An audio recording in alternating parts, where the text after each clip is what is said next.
Okay, Reese, thank you for joining us here today. Thank you for Let having me me. start by asking, were you already performing or were you working before? Actually, before performing itself.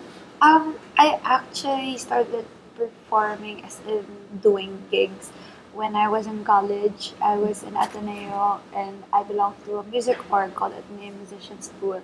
So they have been helping soloists get gigs. Pero I've started doing that with my duo, Reese and Rika. It's like an indie pop duo that started accidentally within my org experience.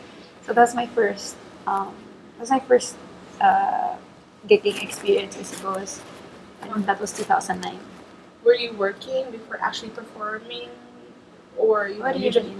were Is you it involved in a corporate? company? Yeah, No, I corporate. was in college. So Okay. I was still a student.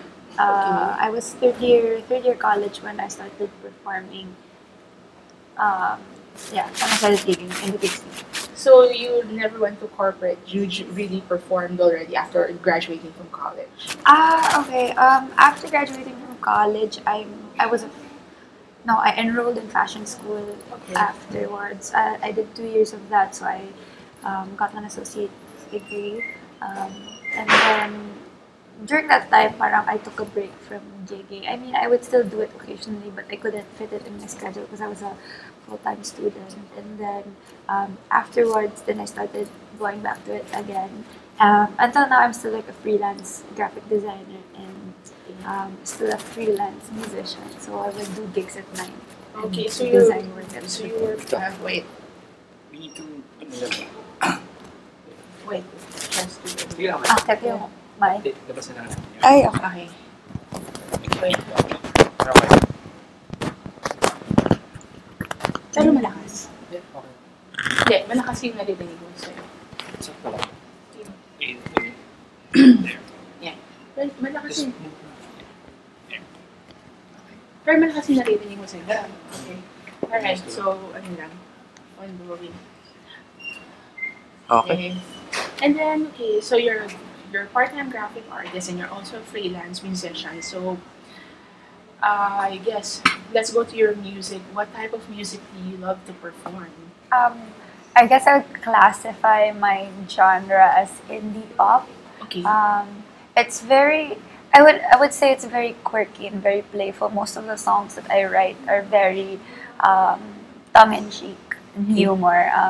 I have songs by the title of Grammar Nazi, which is about the English language and it just corrects people's common mistakes. And then I have a song about the Mean Girls movie called On Wednesdays You Wear Pink. I have a song called Creeper, which is about stalking. So I really just like talking about things in my songs that are usually not talked about in pop music. So I like discussing or dissecting things and eliciting reactions through the pop songs that I write. So I guess that's what makes it different from the rest of the music that you hear lately or nowadays.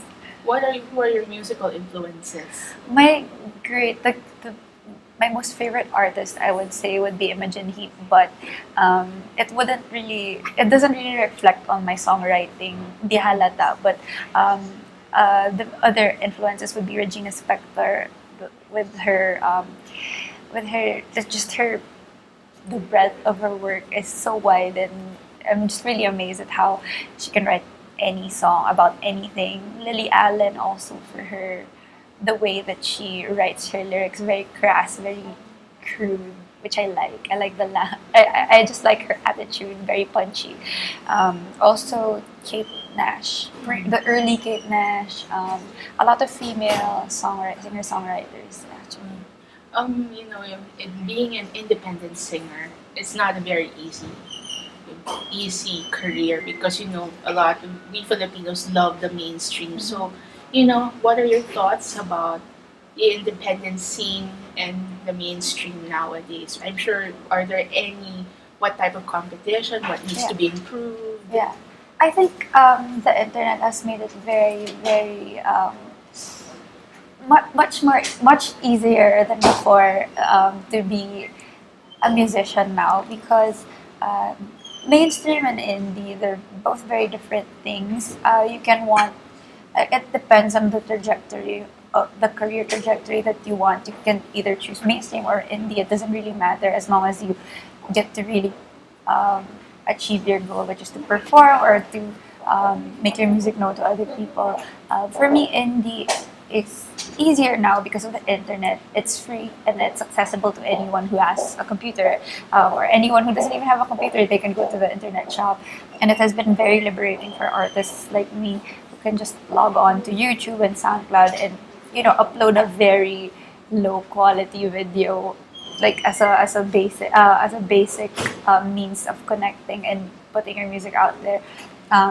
And yeah, you can just put it on YouTube and SoundCloud. They're free platforms, and they're very easily discoverable by people who are just like random surfers, casual surfers of the internet.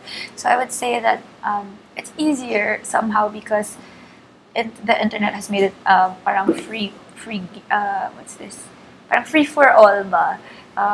It has made it fair for um, all the artists somehow. But yun, still mainstream has its advantages pa rin, but it really depends on what you want for yourself, what you want, how you want your career to go, what kind of audience you want to get in with your music. And then, of course, you mentioned already, the social Yeah. platforms. How has social media like YouTube, Twitter changed your career, your Yeah. life when you decided to, go for your Yeah. music career? Because I've always been a music lover and I've always written songs, but I started with social media by being a blogger.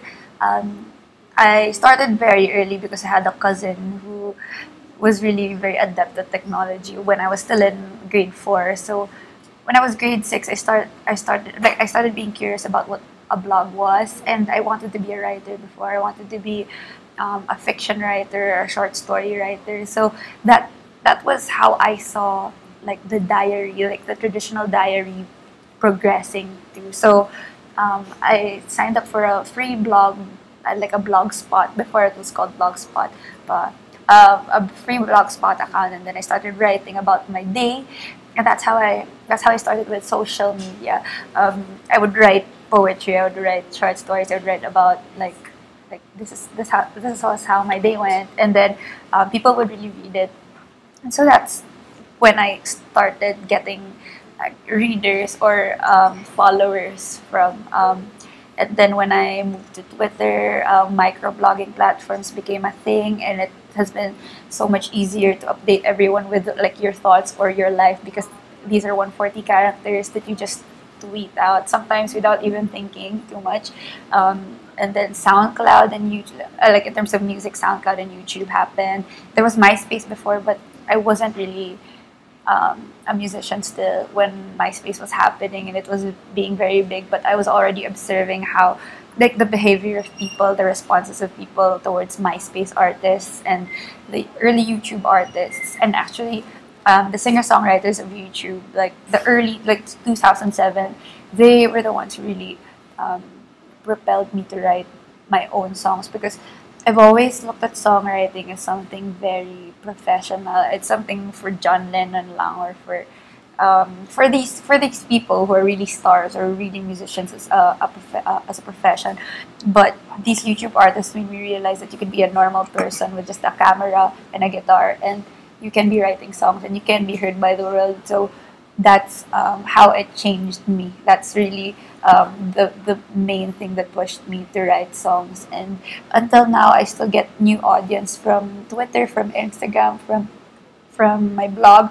People still keep discovering many aspects about myself that like they can find me in my art through Instagram, and then they would in turn realize that hey, I'm a musician too, and then it's like the whole world of me is being opened up to other people. So social media, I would say, has really pushed my career or even my love for music, my art and stuff. And last thing is, what do you like to be remembered for in terms of your music?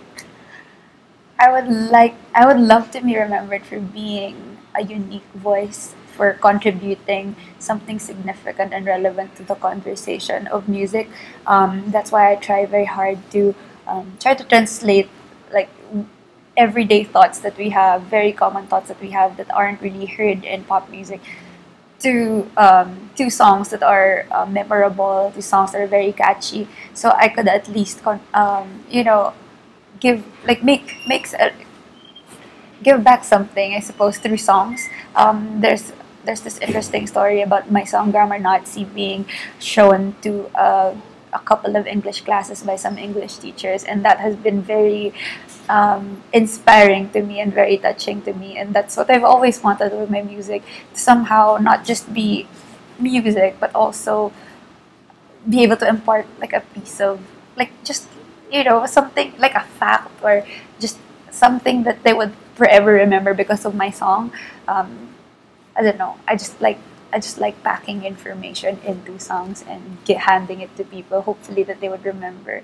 So yeah, and that's how I want my music to be remembered. All right. Thank you very much. Thank you very much.